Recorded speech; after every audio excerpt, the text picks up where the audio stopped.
अस्सलाम वालेकुम। Solar panels की अगर गलत तनसीब की जाए तो उसकी वजह से बहुत से फॉल्ट आ रहे हैं। और आजकल जो सबसे ज़्यादा मसला देखा जा रहा है वो ये है कि लोग बताते हैं कि सर्दियों में हमारा सिस्टम ठीक चल रहा था। पहले हमारे पास 360 या 370 वोल्ट तक आ रहे थे, और अब जो वोल्टेज हैं वो वोल्टेज भी कम हो गए हैं सोलर के। तकरीबन 310 या फिर 320 के राउंड अबाउट वोल्टेज आते हैं। 40-50 वोल्टेज जो है ना हमारे कम हो गए हैं जब से गर्मियाँ स्टार्ट हुई हैं। और इसके अलावा जो हमारा इन्वर्टर है वो कभी कभी 1.5 का एरर भी स्क्रीन पे शो करता है। और कोई चीज़ चलाते हैं तो ट्रिपिंग होती है।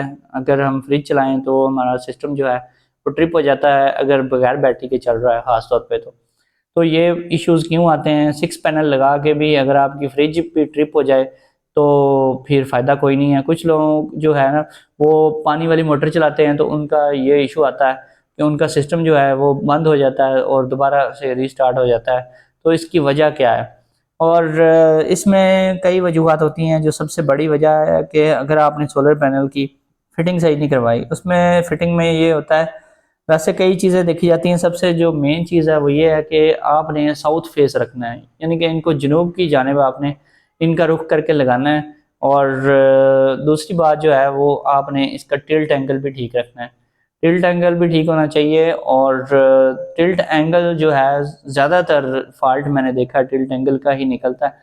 टिल्ट एंगल जो है वो ये है कि आपने इसको पीछे से कितना उठा के ऊपर को रखना है। इसका जो ज़ाविया है, जो झुकाव का एंगल है वो कितना होना चाहिए। जो सन की जानिब इसका फेस है वो ज़्यादा से ज़्यादा करने के लिए सर्दियों में इसका टिल्ट एंगल जो है वो ज़्यादा रखना पड़ता है। थोड़ा सा सोलर पैनल्स को पीछे से ज़्यादा उठा के रखना पड़ता है। और गर्मियों में जो है टिल्ट एंगल कम होता है। सर्दियों में जो पाकिस्तान में चलता है ज़्यादातर टिल्ट एंगल जो है वो डिफरेंट एरियाज वाइज इसमें कमी बेशी देखी जाती है। वैसे टिल्ट एंगल 20-22 डिग्री या 18 डिग्री आप रख लें तो आपको अच्छा रिजल्ट मिल जाता है सर्दियों में और गर्मियों में भी। लेकिन जो आप अगर टिल्ट एंगल ज़्यादा रखेंगे, अगर आप 25 डिग्री या इससे ज़्यादा रखते हैं तो सर्दियों में आपका सिस्टम अच्छे चलेगा। और अगर आप 18 डिग्री या इससे नीचे रखते हैं तो गर्मियों में आपको अच्छा रिजल्ट मिलेगा। और एक तो टिल्ट एंगल की वजह होगी। दूसरी वजह ये भी होती है कि कुछ लोग बगैर बैटरी के इन्वर्टर यूज़ कर रहे हैं, वहाँ पे भी ये फॉल्ट देखे जा रहे हैं। बगैर बैटरी के अगर आप इन्वर्टर को चलाएंगे, ख़ास तौर पे जो आपका हाइब्रिड इन्वर्टर होता है जो कि प्योर साइन वेव होता है, उसमें ये सबसे ज़्यादा प्रॉब्लम देखी जा रही है कि अगर कोई वो चीज़ चलाते हैं जी पीक टाइम के अलावा, पीक टाइम जो सोलर का होता है 11 बजे से लेकर 2 बजे तक, इसके अलावा अगर वो कोई थोड़ा सा टॉर्क लोड वाली चीज़ चलाते हैं जैसे मोटर होगी या फिर सादा फ्रिज होगी, तो सिस्टम जो है रीस्टार्ट हो जाता है। अच्छा, कुछ लोगों ने फ्रिज अपनी चेंज कर ली, इन्वर्टर फ्रिज लगा ली, तो उनका मसला तो हल हो गया। और दूसरे जो लोग थे उन्होंने, ज़्यादातर लोगों ने पंप चेंज कर लिए अपने, और डीसी जो पंप होता है वो लगा लिया। उससे भी उनकी जो ट्रिपिंग थी सिस्टम की वो ख़त्म हो गई, क्योंकि डीसी पंप का खर्चा जो है तकरीबन 100 से 150 वाट तक होता है। जो आपका बिजली वाला पंप होता है वो तकरीबन 1100-1200 वाट तक बिजली लेता है, और टार्क लोड उसका अलग से होता है। अगर 1200 वाट उसका रनिंग लोड है तो टार्क लोड जो है वो तकरीबन 3-4 हज़ार वाट तक हो सकता है, और इससे ज़्यादा भी होता है। ये पंप के साइज़ के ऊपर और उसके बैरिंग और क्लच वगैरह की जो हेल्थ है उसके ऊपर भी डिपेंड करता है। तो इसमें और जो फॉल्ट देखा जा रहा है वो 1.5 का स्क्रीन के ऊपर अक्सर एरर आ रहा होता है। कुछ लोगों का सुबह के टाइम आ रहा होता है, कुछ का शाम के टाइम आ रहा होता है। 1.5 का जो एरर है, यानी कि 15 नंबर का अगर एरर स्क्रीन पे आ रहा है तो उसका मतलब ये है कि पीवी आपकी जो है उसके लो वोल्टेज हैं या उसकी स्ट्रेंथ कम है। वोल्टेज तो है लेकिन उसके अंदर अम्पेयर्स नहीं है, उसके अंदर ताकत नहीं है। तो फिर भी 15 नंबर का एरर जो है स्क्रीन पे अक्सर देखा जाता है। तो इसकी जो वजह है वो यही होती है कि आपका कमज़ोर करंट बन रहा है, जिसकी वजह से ऐसे हो रहा है। कमज़ोर करंट जो है सुबह के टाइम या फिर शाम के टाइम होता है, पीक टाइम में ये नहीं होता। तो इसका सलूशन जो है वो यही है कि आप सोलर पैनल अगर आपने 6 लगाए हुए हैं तो आप 8 लगा लें, या फिर आप 6-6 करके 2 स्ट्रिंग्स लगाएं, 12 सोलर पैनल कर लें।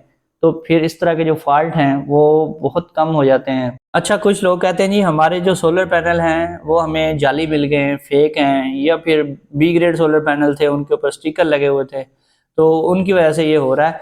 लेकिन ऐसा जो है वो पॉसिबल नहीं है। मैंने जितने भी सोलर पैनल्स देखे हैं, जितने भी आप हल्की से हल्की क्वालिटी की भी ले लें, ये फॉल्ट मैंने बहुत कम देखा है, और बल्कि ना होने के बराबर देखा है। ठीक है, सोलर पैनल्स जिस टाइप के भी हैं आपके, तो उनकी वजह से ये फॉल्ट्स नहीं आते। सोलर पैनल्स आपके अगर अच्छी क्वालिटी के नहीं हैं तो वो ये है कि अगर वो सोलर पैनल्स आपने 6 लगाए हुए हैं, उनको तकरीबन आपको 2700-2800 वाट तक देने चाहिए थे, और वो आपको जो है 200-300 वाट कम दे देंगे, वो 2400-2500 वाट तक आपको प्रोवाइड कर देंगे। और अच्छे सोलर पैनल्स हैं तो वो तकरीबन 200-300 वाट आपको ज़्यादा दे देंगे। टोटल 6 पैनल्स जो हैं अगर आपके लगे हुए हैं, तो ज़्यादातर मसला जो है वो सोलर पैनल्स का नहीं होता। वो मसला जो है एक और भी हो सकता है। कुछ लोग कहते हैं जी हीट की वजह से ये मसला आता है, जब हीट ज़्यादा होती है, गर्मी ज़्यादा होती है, सोलर पैनल जो हैं उनमें रेजिस्टेंस प्रोड्यूस होती है, और रेजिस्टेंस की वजह से जो है वोल्टेज ड्रॉप हो जाते हैं। ये बात भी किसी हद तक ठीक है, ऐसे होता है, लेकिन इतना ज़्यादा नहीं होता कि आपको बहुत ज़्यादा कोई मसला पेश आ रहा है तो फिर जो है वो हीट की वजह से नहीं हो रहा होता। आपकी यहाँ ये होता है कि केबल जो है कुछ लोगों ने सिल्वर की लगाई होती है, ये बहुत ही बिल्कुल लूज गेज की केबल लगाई होती है और थर्ड क्लास किस्म की केबल है, उसमें ये फॉल्ट आता है, आ भी सकता है। और उसकी जो है रीज़न यही होती है कि उसके ऊपर भी अगर आप बहुत ज़्यादा लोड डालें, उसे अगर आप 100% लोड डाल रहे हैं उसके ऊपर, यानी कि आपके सोलर पैनल्स जो हैं जितनी उनकी पावर है, अगर वो 2-2,500 वाट देने के काबिल हैं और उतना ही तकरीबन आप 1800 या 2000 वाट का लोड डाल रहे हैं और दोपहर का टाइम है, पीक टाइम है, तो फिर ये मसला हो सकता है। अदरवाइज़ ये जो है इशू ये ज़्यादातर जो है ये इसलिए आता है कि आपने सोलर पैनल कम लगाए हुए हैं, या फिर आपका जो इन्वर्टर है वो हाइब्रिड है। हाइब्रिड इन्वर्टर में ये फॉल्ट ज़्यादातर आते हैं, उसमें ट्रिपिंग होती है बहुत ज़्यादा। हाइब्रिड इन्वर्टर हालांकि 1,00,000-1,50,000 का आपने एक इन्वर्टर लेके लगाया होता है, फिर भी ट्रिपिंग होती है।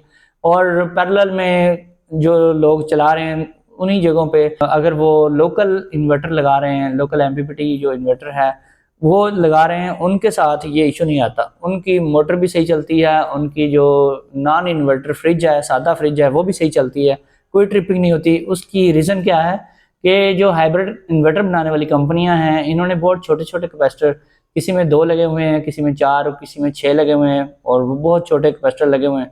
बहुत छोटे कैपेसिटर पीवी के ऊपर लगे हुए हैं, जिसकी वजह से पीवी जो है वो स्टेबल नहीं हो पाती। पीवी के अंदर टॉर्क जो है, टॉर्क लोड को मैनेज करने की कैपेसिटी कैपेसिटर बड़ा लगाने से ही आती है। जितना बड़ा कैपेसिटर लगाएंगे उतनी ही उसकी ताकत जो है वो बढ़ जाएगी। वो जो टार्क लोड को बर्दाश्त करने की ताकत है वो सिर्फ 1 सेकंड के लिए चाहिए। वो बड़े से बड़ा कैपेसिटर अगर आप लगाते हैं, 6800 माइक्रोफैरड का कैपेसिटर लगा लेते हैं, या फिर इससे बड़े कैपेसिटर भी लोग लगा रहे हैं, 47 माइक्रोफैरड का कैपेसिटर भी अगर आप 10 इन्वर्टर में लगा लेते हैं, तो आपके पास बिल्कुल भी ट्रिपिंग नहीं आएगी। आपका जो सिस्टम है वो बहुत अच्छा चलेगा। और जो आपका दूसरा इन्वर्टर है हाइब्रिड इन्वर्टर, उसमें फिर आपको ये करना पड़ता है कि आपको पैनल बढ़ाने पड़ते हैं, या फिर दूसरा ऑप्शन जो है आपको बैटरी साथ लगानी पड़ती है। बैटरी चाहे छोटी साइज़ की लगा लें, आप 15 प्लेट की बैटरी लेकर लगा लें। 2 बैटरियों वाला इन्वर्टर है तो 2 लगेंगी, 4 बैटरियों वाला इन्वर्टर है तो 4 लगेंगी, लाजमी लगेंगी। लेकिन आप छोटी बैटरियाँ लगा लें तो आपका जो टार्क लोड है वो इजीली मैनेज हो जाएगा। क्योंकि ज़्यादातर लोग जो हैं वापडा को बंद रखते हैं, क्योंकि वापडा को ऑन रखने की वजह से अक्सर लोगों के जो वापडा के 2-3 यूनिट हैं वो खर्च हो जाते हैं। उसकी वजह ये है कि उनका इन्वर्टर इतना जो है अच्छा नहीं होता कि वो टार्क लोड को मैनेज कर ले, और ख़ास तौर पे उसमें कैपेसिटर कम लगे होते हैं, उसकी जो टार्क लोड को उठाने की कैपेसिटी कम होती है।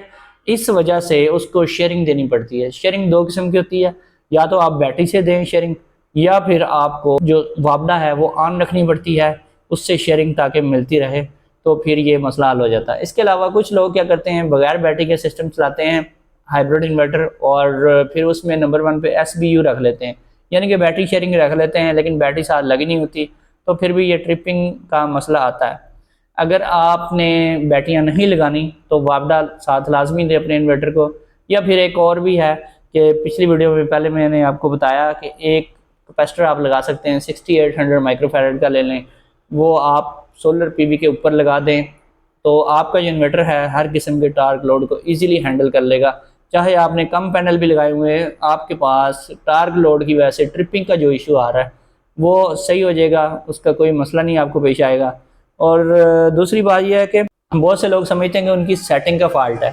सेटिंग का ये फॉल्ट नहीं होता। अगर आप बगैर बैटरी के सिस्टम चला रहे हैं तो आपको अपने सिस्टम की सेटिंग करवाने की किसी भी किस्म की कोई ज़रूरत नहीं है।